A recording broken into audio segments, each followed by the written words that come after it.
Olá, estudantes do oitavo ano. Sejam todos muito bem-vindos à nossa aula de número 65 da matéria de Ciências. Sou o professor Celso e hoje nós vamos falar sobre a história das mulheres na área das ciências, nos diversos campos das ciências.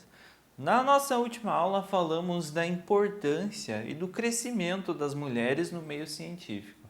Então, as mulheres estão crescendo, não elas crescendo e se desenvolvendo, mas a quantidade de mulheres no meio científico está aumentando.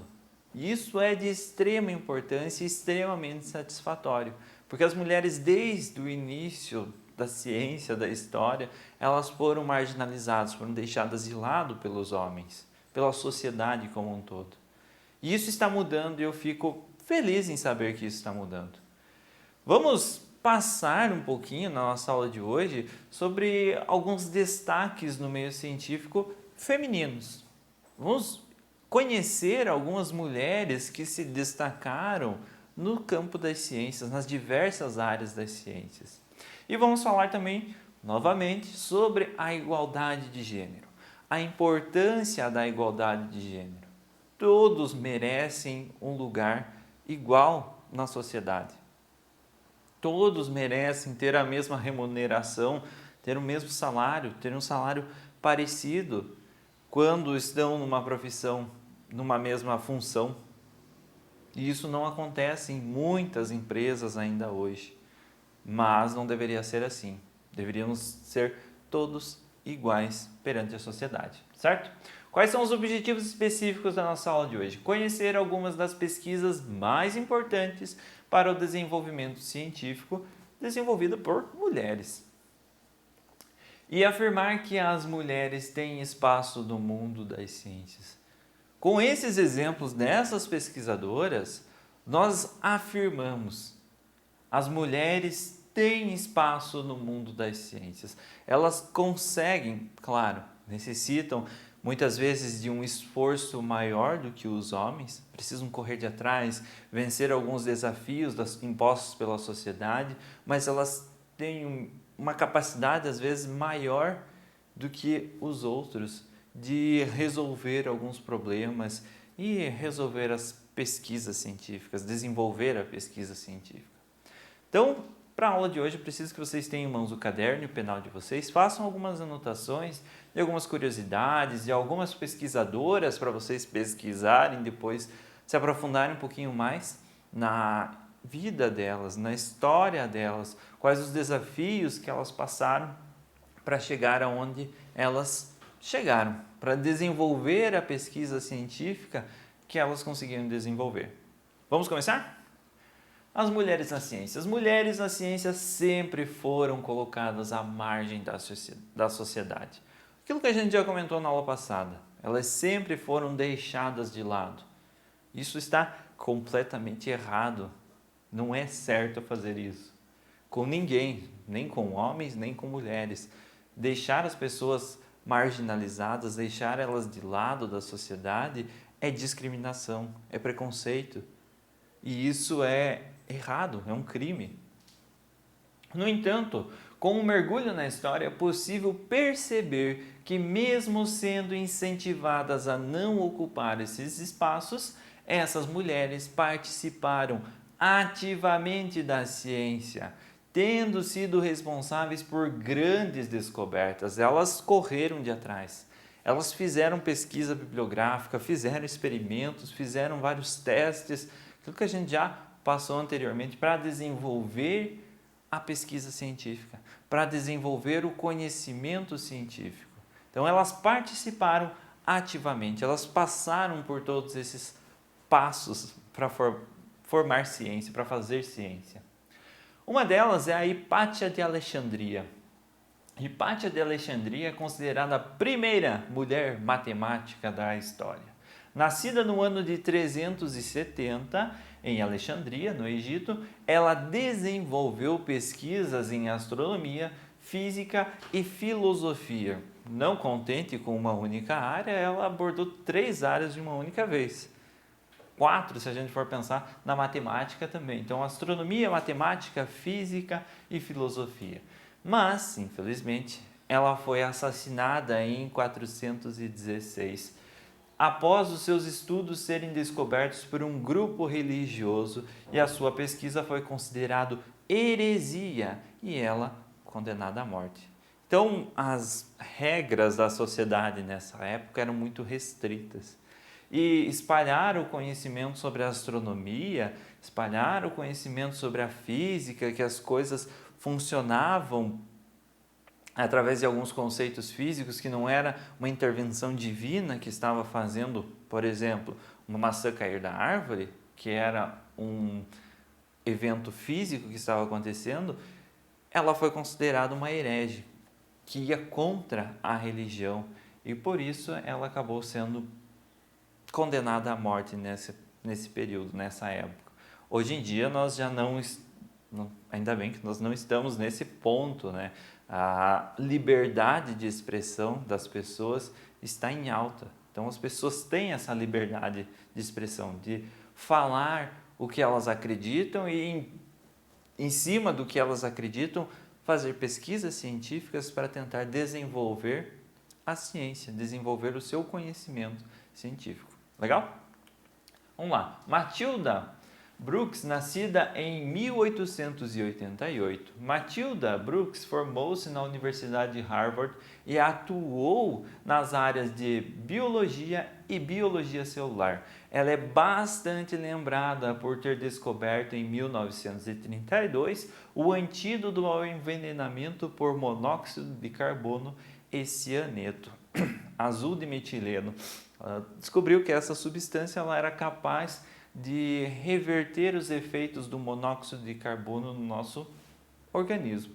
Qual o problema do monóxido de carbono? Quando o monóxido de carbono ele se liga às nossas células vermelhas, nossa hemoglobina, ele impede que os nossos oxigênios se liguem à hemoglobina. Nossos oxigênios não, que o oxigênio do ar se ligue à nossa hemoglobina. Ou seja, as nossas células vermelhas que eram responsáveis por transportar oxigênio para o nosso organismo não conseguem mais transportar esse oxigênio. E aí a pessoa começa a desenvolver alguns sintomas como tontura, fraqueza, desmaio e pode vir até a morte. Então ela foi a responsável por descobrir um antídoto para esses envenenamentos de monóxido de carbono e cianeto. Augusta Ada Byron, filha do poeta Lord Byron, Ada Byron é considerada a mãe da computação. Desde muito nova, ela já demonstrava ter grande domínio de diferentes áreas e aos 17 anos se comunicava por cartas com Charles Babbage. Ela tentava desenvolver uma máquina analítica e foi Ada quem desenvolveu a linguagem para o projeto. No caso, Charles tentava desenvolver essa máquina analítica e foi Ada que desenvolveu essa linguagem. Então, ela foi a primeira a trabalhar com programação.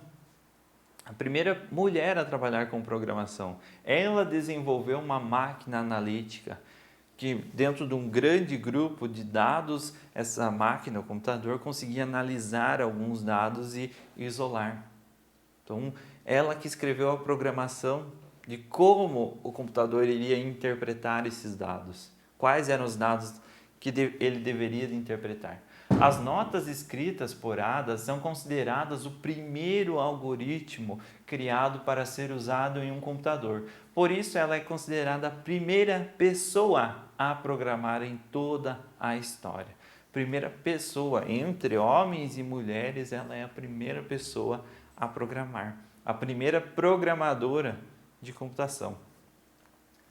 Marie Curie, ela nasceu em 1867, foi uma química e física polonesa que dedicou a vida aos estudos da radioatividade. Literalmente, ela deu a vida por esses estudos da radioatividade.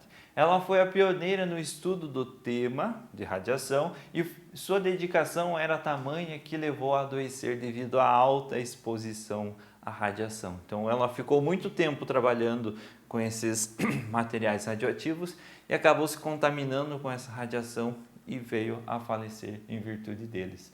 Os seus trabalhos são considerados pioneiros no estudo da radioatividade clássica. Além disso, ela descobriu os elementos polônio e rádio.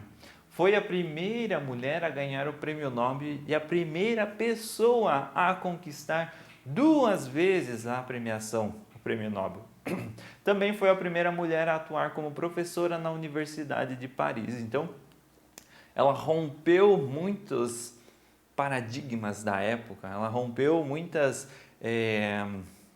estereótipos da época para as mulheres, que elas deviam de ficar em casa apenas, cuidando dos filhos, enfim. Ela foi contra isso. Ela buscou, ela queria conhecimento, ela queria correr atrás dos seus sonhos e ela foi e ela conseguiu. Então, se você acreditar, se você correr de atrás, isso é possível. Katherine Johnson. A história de Katherine Johnson inspirou o filme Estrelas Além do Tempo. Ela precisou quebrar 2 preconceitos de ser mulher na ciência e mulher negra como cientista. Katherine trabalhou na NASA durante 33 anos e ao longo da sua trajetória atuou como computador humano, realizando cálculos que ela realizava cálculos de cabeça muito mais rápido do que os computadores da época conseguiam. Então, ela recebeu esse título de computador humano. Ela conseguia realizar cálculos de lançamento espacial, enfim, vários cálculos muito complexos, por sinal, que os computadores da época não conseguiam acompanhar. Então, ela superava os computadores. Foi promovida a líder de cálculos e participou de equipes com missões para a Lua e para Marte. Então, lançamento de sondas, lançamento de foguetes, ela participava como líder de cálculos. A trajetória de um foguete vai pegar impulso com a gravidade, vai precisar vencer a gravidade da Terra. Enfim, complexos cálculos realizados por ela. Gertrude Elion, a bioquímica estadunidense, desenvolveu medicamentos utilizados no tratamento da leucemia, da AIDS e da herpes.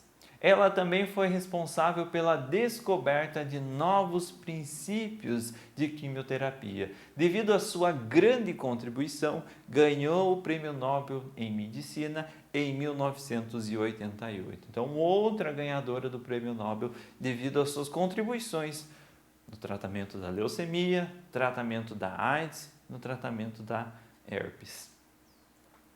Shen Wu nasceu na China e se formou em matemática, mas atuou como pesquisadora na área da física.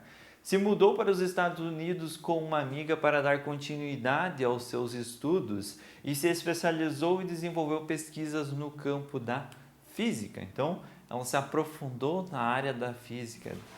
Precisou sair do país dela, ir para outro país para encontrar oportunidades, encontrar instituições que dessem oportunidade para as mulheres, pois no país onde ela estava não tinha tantas oportunidades assim. Então, veja o desafio que ela enfrentou, o esforço que ela teve de ter para chegar onde chegou. Foi convidada em 1944 a participar do projeto Manhattan, que produziu as primeiras bombas nucleares. Possui pesquisas importantes, tendo como destaque o trabalho sobre fissão nuclear, a criação do modelo padrão e o estudo sobre as mudanças moleculares na deformação da hemoglobina causada pela anemia falciforme. Ela teve uma área biológica de atuação, ela teve uma área matemática de atuação com estudo padrão e ela teve uma área física e química com o trabalho com a fissão nuclear. Então, ela foi uma cientista que abordou várias áreas da ciência e conseguiu destaque a partir disso, a partir da qualidade do seu trabalho em todas essas áreas. Pessoal, foram alguns exemplos só de mulheres cientistas e pesquisadoras que adquiriram sucesso, conhecido mundialmente. Existem muitos pesquisadores, muitos cientistas que não conseguem atingir um prêmio Nobel, ou enfim, um reconhecimento mundial, mas a pesquisa científica, ela é de extrema importância. Toda pesquisa científica deve ser valorizada. Então, busquem essa área, busquem a área das ciências, procurem conhecer as várias áreas da ciência. Na escola a gente comenta só a ciência, fala um pouquinho sobre planta, animais, tem a parte da física, tem a parte da química e acabou. Mas não, a ciência ela é muito mais profunda do que isso. Ela tem várias áreas que nós não comentamos, nós não discutimos agora no ensino fundamental. Mas no ensino médio vocês conseguem discutir um pouquinho mais, mas ainda arranha apenas a superfície das ciências, das áreas da ciência. Engenharia, computação, tecnologias, isso tudo faz parte das ciências. E precisa de pesquisadores, precisa de pesquisadoras que desenvolvam o conhecimento científico, que desenvolvam novos experimentos. E eu espero que vocês sejam um deles. Pessoal, foi a nossa aula de hoje. Espero que vocês tenham gostado do assunto. Se ficou alguma dúvida, retoma o vídeo, assiste ele novamente, pega os nomes bem certinho para vocês pesquisarem depois e nos vemos na nossa próxima aula.